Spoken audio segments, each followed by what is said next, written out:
Dalam modul 1.1 Filosofis Pendidikan Ki Hajar Dewantara, dijelaskan bahwa pendidikan adalah proses menuntun tumbuh atau hidupnya kekuatan kodrat yang ada pada murid agar dapat memperbaiki lakunya untuk mencapai keselamatan dan kebahagiaan setinggi-tingginya, baik sebagai manusia ataupun sebagai anggota masyarakat.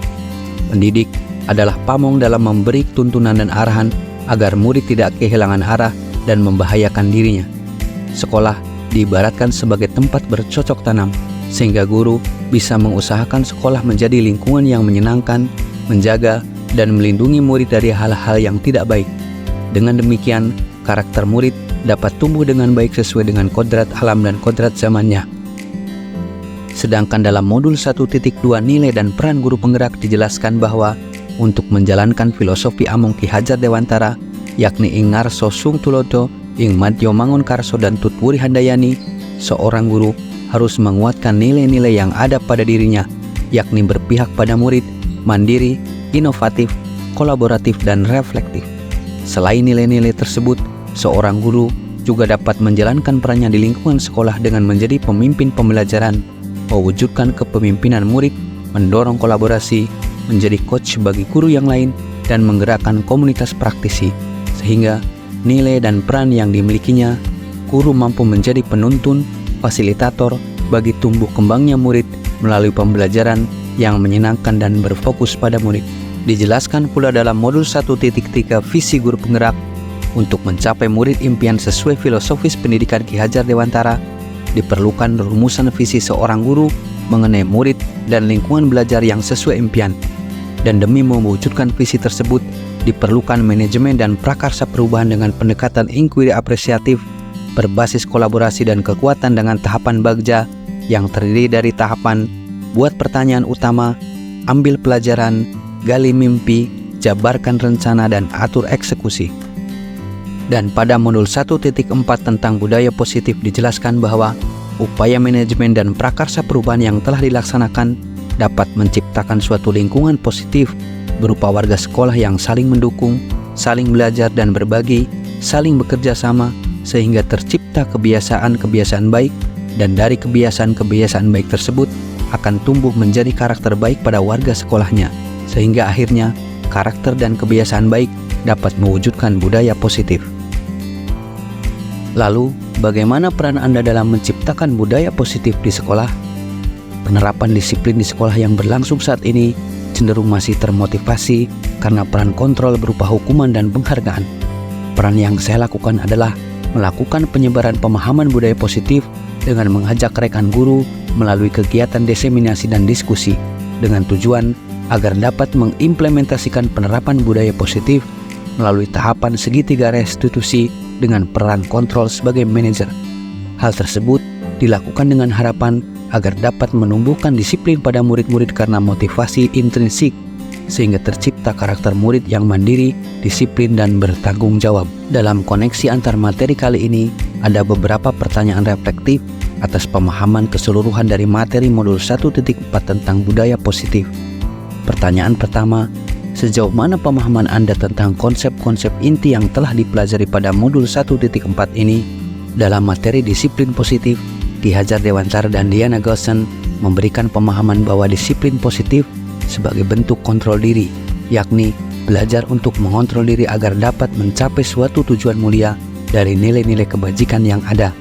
Penerapan disiplin positif sebagai upaya menciptakan murid-murid yang memiliki disiplin diri sehingga dapat berperilaku dengan mengacu terhadap nilai-nilai kebajikan universal dan holistik yang dilatar belakangi oleh motivasi intrinsik murid. Dalam materi teori kontrol, Dr. William Glasser dalam pemikirannya mengenai teori kontrol mengemukakan bahwa setiap perbuatan memiliki tujuan.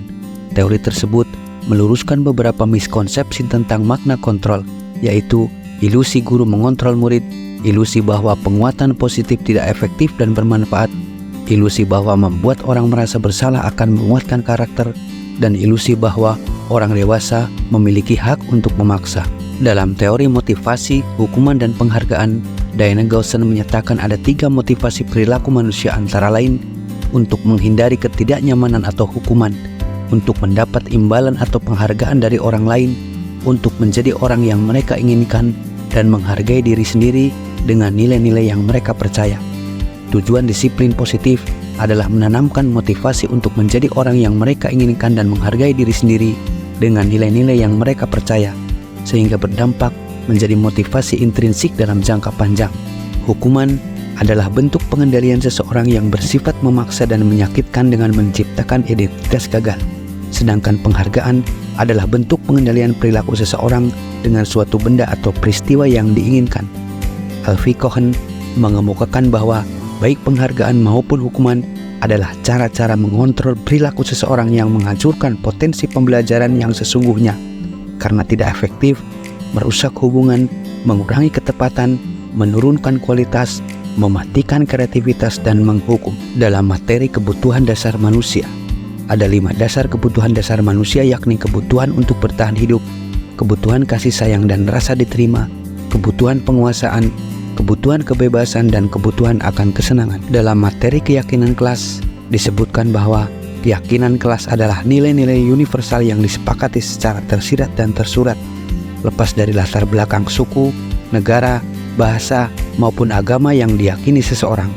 Keyakinan kelas menjadi pondasi dan arah tujuan sebuah sekolah atau kelas dalam memecahkan konflik atau permasalahan yang ada.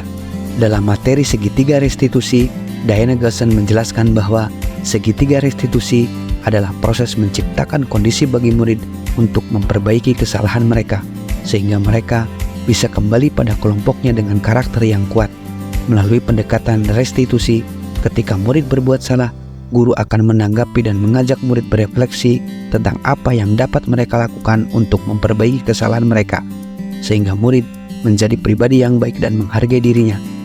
Ada 3 tahapan pendekatan restitusi, yakni menstabilkan identitas, validasi tindakan yang salah, dan menanyakan keyakinan kelas. Dan yang terakhir dalam materi posisi kontrol guru, dalam menerapkan disiplin positif yang berpusat pada murid, Diana Gosson menjelaskan bahwa ada 5 posisi kontrol, yakni penghukum, pembuat rasa bersalah, teman, pemantau, dan manajer.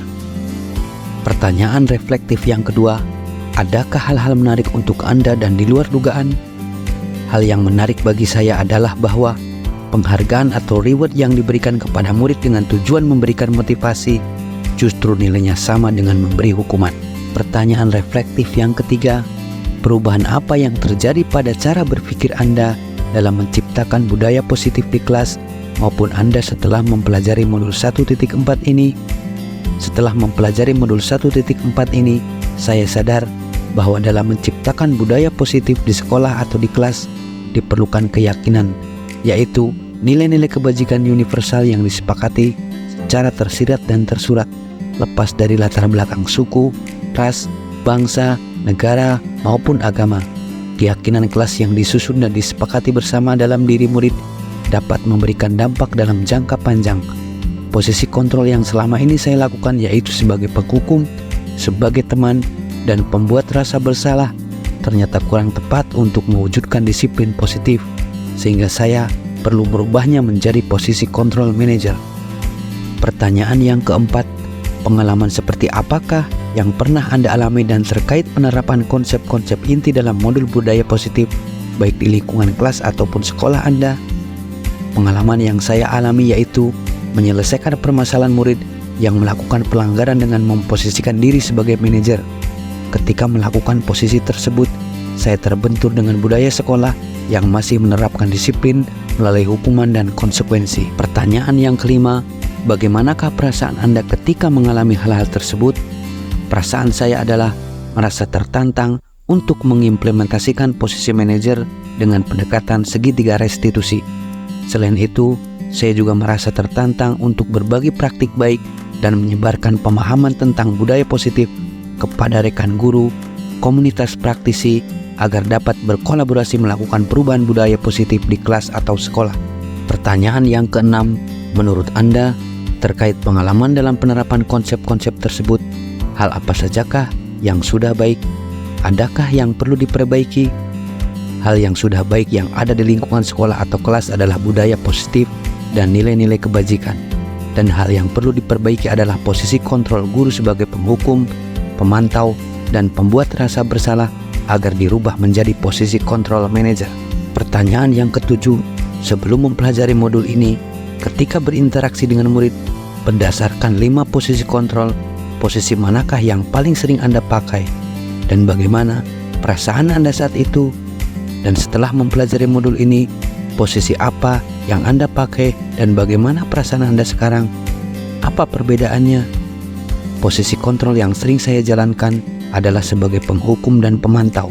Saya merasa posisi kontrol tersebut sudah benar dan dapat membuat murid jera dan tercipta disiplin pada diri murid. Setelah mempelajari modul 1.4 ini tentang budaya positif, saya mencoba menerapkan posisi kontrol sebagai manajer dengan pendekatan segitiga restitusi, dan saya merasa senang dan bangga karena murid menjadi lebih bertanggung jawab dan mampu menemukan solusi dari permasalahannya. Pertanyaan yang ke-8, sebelum mempelajari modul ini, pernahkah Anda menerapkan segitiga restitusi ketika menghadapi permasalahan murid Anda? Jika iya, tahap mana yang Anda praktekkan dan bagaimana Anda mempraktekkannya? Sebelum mempelajari modul ini, saya pernah menerapkan segitiga restitusi, tetapi tidak melaksanakan ketiga tahap segitiga restitusi secara utuh. Saya menerapkan tahap menstabilkan identitas dan validasi tindakan yang salah. Saya belum melaksanakan tahap menanyakan keyakinan, karena saya cenderung meminta murid menyelesaikan masalahnya sesuai dengan keinginan saya dan kebijakan sekolah. Dan pertanyaan yang terakhir, selain konsep yang disampaikan dalam modul ini, adakah hal-hal lain yang menurut Anda penting untuk dipelajari dalam proses menciptakan budaya positif, baik di lingkungan kelas maupun sekolah? Hal lain yang menurut saya penting dalam menciptakan budaya positif baik di lingkungan kelas maupun sekolah adalah menciptakan kolaborasi antar warga sekolah, orang tua, dan masyarakat. Kerjasama yang solid antar warga sekolah, orang tua, dan masyarakat dapat menunjang terwujudnya lingkungan positif, yaitu sekolah yang aman, nyaman, serta terwujudnya budaya positif di sekolah. Demikian sajian video koneksi antar materi modul 1.4 tentang budaya positif dengan materi-materi sebelumnya. Semoga bermanfaat, semoga menginspirasi. Terima kasih, salam, semangat, dan bahagia.